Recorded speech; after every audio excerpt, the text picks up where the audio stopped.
Hello, मैं प्रदीप कुमार आप सभी को क्लास 9th की केमिस्ट्री में दूसरा चैप्टर पढ़ा रहा हूँ।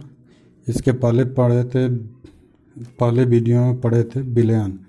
विलयन किसे कहते हैं वो ये ऊपर बताए भी हैं पिछले वीडियो में। तो विलयन के 4 प्रकार होते हैं। संतृप्त विलयन, दूसरा होता है असंतृप्त विलयन, तीसरा होता है तन विलयन, चौथा होता है सांद्र विलयन। तो सबसे पहले देखेंगे संतृप्त विलयन। संतृप्त विलयन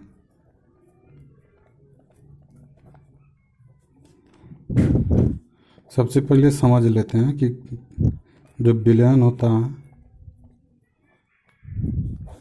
वह 2 भागों से मिलकर बना होता है। पहला होता है विलेय और दूसरा होता है विलायक।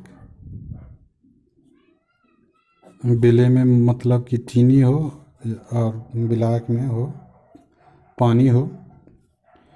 तो इसमें क्या होगा कि विलेय और विलायक जब मिलके बनाएंगे तो अब क्या बनेगा, विलयन बनेगा। तो इसमें कभी विलेय की मात्रा कम हो जाती है, कभी विलायक की मात्रा अधिक हो जाती है, कभी विलेय और विलायक की मात्रा निश्चित हो जाती है, कभी विलेय और विलायक की मात्रा अनिश्चित हो जाती है। तो इस प्रकार से इसको 4 भागों में बांट दिया गया है। तो जब विलेय की मात्रा और विलायक की मात्रा क्या हो, निश्चित हो,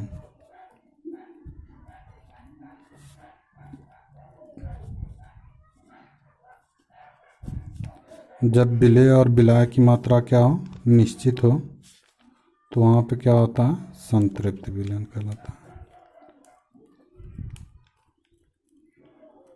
है। यानी कि ऐसा विलयन जिसमें विलेय और विलायक की मात्रा क्या हो, निश्चित हो, उसे क्या कहते हैं, संतृप्त विलयन कहते हैं। और जब विलेय की मात्रा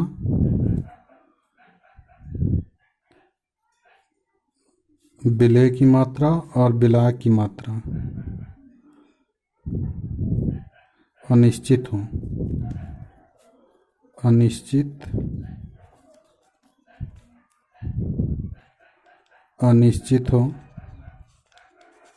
तो वहाँ पे क्या होगा, असंतृप्त विलयन कहलाएगा।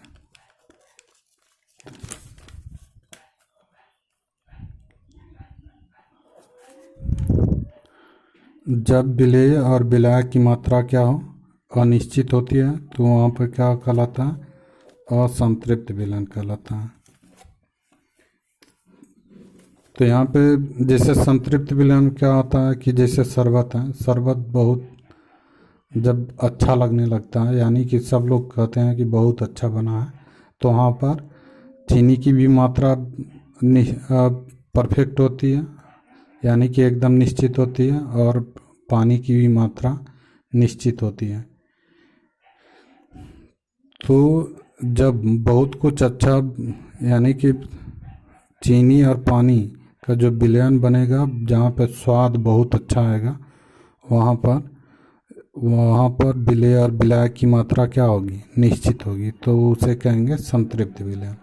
लेकिन जहाँ पर विलेय और विलायक की मात्रा क्या हो जाती है, अनिश्चित हो जाती है, यानी कि कभी पानी ज़्यादा कभी चीनी ज़्यादा। तो इस तरह से इस प्रकार की मात्रा को क्या कहते हैं, तो इस प्रकार के विलयन को कहते हैं असंतृप्त विलयन। यदि जब विलेय की मात्रा कम और विलायक की मात्रा अधिक होती है, तो उसे तन विलयन कहते हैं। यानी कि जब विलेय की मात्रा कम और विलायक की मात्रा अधिक होती है, तो ऐसे विलयन को क्या कहते हैं, तन विलयन कहते हैं। तन विलयन मतलब फीकापन। जैसे शरबत बन गया तो उसमें अगर चीनी की मात्रा बहुत ही कम है और पानी की मात्रा बहुत ही अधिक है, तो ऐसे विलयन को क्या कहेंगे, तनु विलयन कहते हैं। तो वह क्या होता है, बहुत ज़्यादा फीकापन हो जाता है, तो ऐसे विलयन को तनु विलयन कहेंगे। यानी कि जिसमें विलेय की मात्रा कम और विलायक की मात्रा अधिक हो तो तनु विलयन कहलाएगा। और ऐसा विलयन हो जिसमें विलेय की मात्रा अधिक और विलायक की मात्रा कम होती है, तो ऐसे विलयन को क्या कहते हैं, सांद्र विलयन कहते हैं। सांद्र विलयन यानी कि ऐसा विलयन जिसमें विलेय की मात्रा अधिक और विलायक की मात्रा क्या हो, कम हो, तो वहाँ पे क्या होगा, सांद्र विलयन होगा।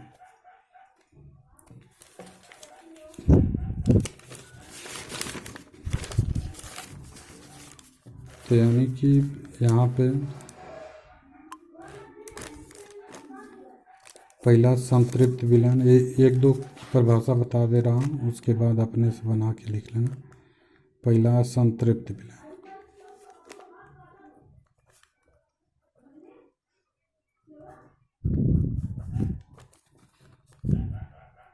ऐसा विलयन जिसमें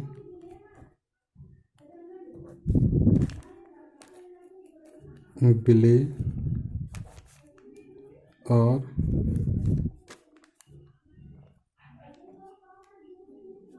विलायक की मात्रा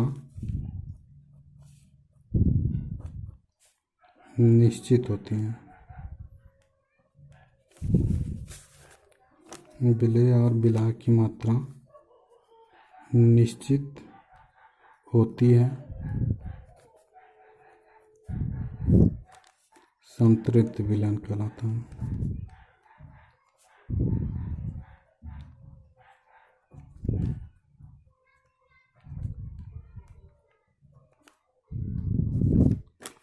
दूसरा है असंतृप्त विलयन। असंतृप्त विलयन यानी कि ऐसा विलयन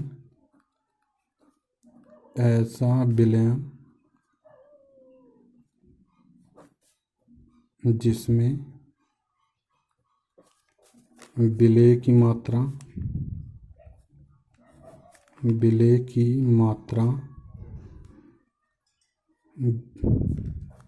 तथा विलायक की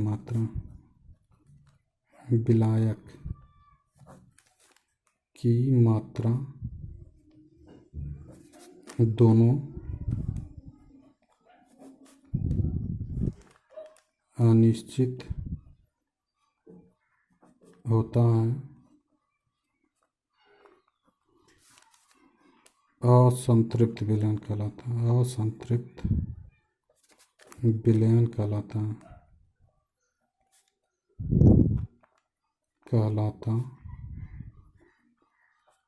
है।